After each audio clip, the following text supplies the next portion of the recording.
اعوذ باللہ من الشیطان الرجیم، بسم اللہ الرحمن الرحیم۔ السلام علیکم۔ آج ہم اپنی اس ویڈیو میں علم بیان کا جائزہ لیں گے، اور اس کے لیے سب سے پہلے ہم یہ دیکھتے ہیں کہ علم بیان ہے کیا۔ علم بیان کی تعریف: تقریر و تحریر کی خوبی کا ذکر اور ان کے بحث کو علم بیان کہتے ہیں۔ یہ وہ علم ہے جس کے ذریعے ادیب، شاعر، انشاء پرداز اور نقاد جو ہیں وہ اظہار خیال کے لیے موضوع ترین الفاظ کا انتخاب کرتے ہیں۔ علم بیان ان اصولوں اور تراکیب کا نام ہے جن کے ذریعے ہم ایک بات کو معنی کے لحاظ سے مختلف انداز میں اس طرح ترتیب بیان کرتے ہیں کہ اظہار جو ہے وہ مؤثر اور دل نشیں ہو جاتا ہے۔ علم بیان کا تعلق الفاظ کے لغوی معنی سے نہیں ہوتا، جیسے چاند کو قمر، ماہتاب اور ہلال جیسے الفاظ کے ذریعے بیان کیے جائے، اس میں ندرت پیدا نہیں ہوگی۔ در حقیقت علم بیان معنی کے مختلف انداز سے تعلق رکھتا ہے، یعنی کہ اس علم بیان کا تعلق معنی سے نہیں ہوتا بلکہ معنی کے مختلف انداز سے ہوتا ہے۔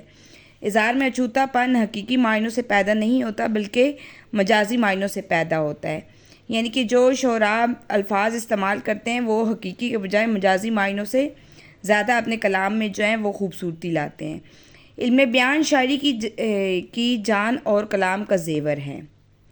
تو علم بیان جو ہے اس کی 4 جو ہیں وہ اصطلاحیں ہیں۔ نمبر 1 ہے تشبیہ، نمبر 2 ہے استعارہ، نمبر 3 ہے مجاز مرسل، اور نمبر 4 ہے کنایہ۔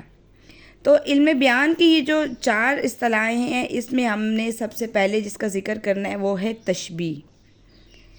تشبیہ کسی چیز کی مشترکہ خوبی کی بنا پر دوسری چیز کی مانند قرار دینا تشبیہ کہلاتا ہے، یعنی کہ ایک چیز کی جو خوبی ہوتی ہے اس کو دوسری چیز کی خوبی کی مانند قرار دینا تشبیہ کہلاتا ہے۔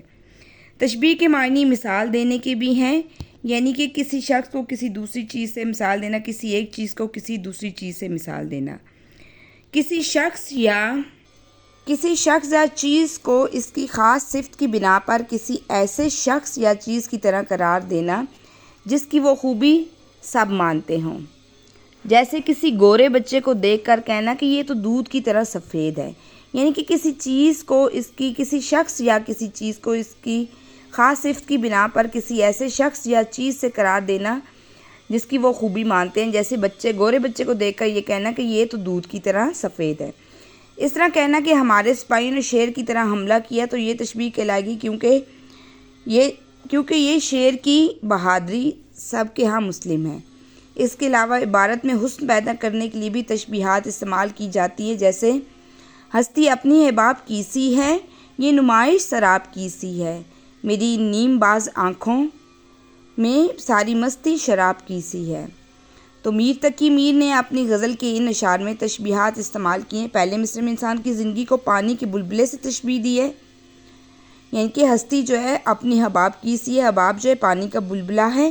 دوسرے مصرع میں زندگی کی رنگینیوں کو دھوکے سے تشبیہ دی ہے، یعنی کہ نمائش شراب کی سی ہے، یعنی کہ جو زندگی کی نمائش ہے وہ کیا ہے؟ دھوکہ ہے محض۔ اور آخری مصرع میں محبوب کی ادکھلی آنکھوں کی مستی کو شراب سے تشبیہ دی ہے، یعنی کہ ساری مستی شراب کی سی ہے۔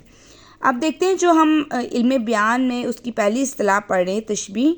تو تشبیہ کے 5 ارکان ہیں۔ سب سے پہلا ہے مشبہ، پھر مشبہ بے، وجہ شبہ، غرض تشبیہ اور حرف تشبیہ۔ یعنی کہ تشبیہ کے جو 5 ارکان ہیں، سب سے پہلے مشبہ، مشبہ بے، وجہ شبہ، غرض تشبیہ اور حرف تشبیہ۔ تو اس میں سب سے پہلے دیکھتے ہیں کہ مشبہ کیا ہے۔ وہ چیز ہے جس کو دوسری چیز سے تشبیہ دی جائے، یعنی کہ ایک چیز کو دوسری چیز سے تشبیہ دینا۔ مثلا چشمے کا پانی شہد کی طرح میٹھا ہے، تو اس جملے میں چشمہ مشبہ ہے، اور مشبہ بے جس چیز سے تشبیہ دی جائے تو اسے مشبہ بے کہتے ہیں۔ اوپر کی مثال میں شہد مشبہ بے ہے، یعنی کہ چشمہ جو ہے وہ مشبہ ہے اور شہد کیا ہے؟ وہ مشبہ بے ہے۔ وجہ شبہ کیا ہے؟ وہ مشترکہ خوبی جس کی بنا پر کسی ایک چیز کو دوسری چیز سے تشبیہ دی جائے۔ اوپر کی مثال میں چشمے کے پانی کو شہد کی طرح میٹھا قرار دینا، یعنی کہ میٹھا وجہ شبہ ہے۔ اور چوتھی جو ہے وہ ہے غرض تشبیہ، جس مقصد کے لیے تشبیہ دی جاتی ہے، اس سے غرض تشبیہ کہتے ہیں۔ اوپر کی مثال میں چشمے کے پانی کو شفاف اور خوش ذائقہ ظاہر کرنے کے لیے کرنا جو ہے وہ غرض تشبیہ ہے۔ اور آخری ہے حرف تشبیہ، وہ حرف جو تشبیہ دینے کے لیے استعمال ہوا ہو۔ تو اوپر کی مثال میں کی طرح جو ہے وہ حرف تشبیہ ہے۔ تو یہ ہیں تشبیہ کے 5 ارکان۔ امید ہے آپ کو یہ سمجھ آ گئی ہوگی۔ اور یہ علم بیان کی جو 4 اصطلاحیں ہیں اس میں آج ہم نے اصطلاح نمبر 1 پڑھا ہے۔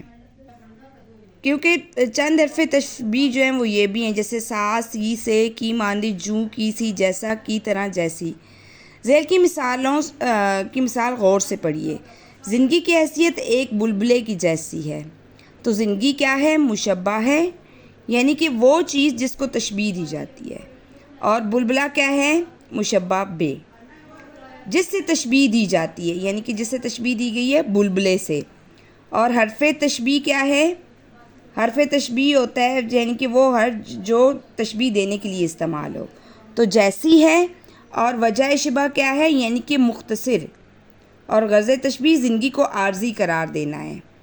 تو نیچے مزید مثالیں آپ کو جو ہیں وہ ویڈیو میں نظر آ رہی ہیں۔ اگر آپ کو کوئی بھی چیز اس میں سمجھ نہیں آتی ہے تو آپ لوگ کمنٹ کر کے مجھے بتا سکتے ہیں۔ اللہ حافظ۔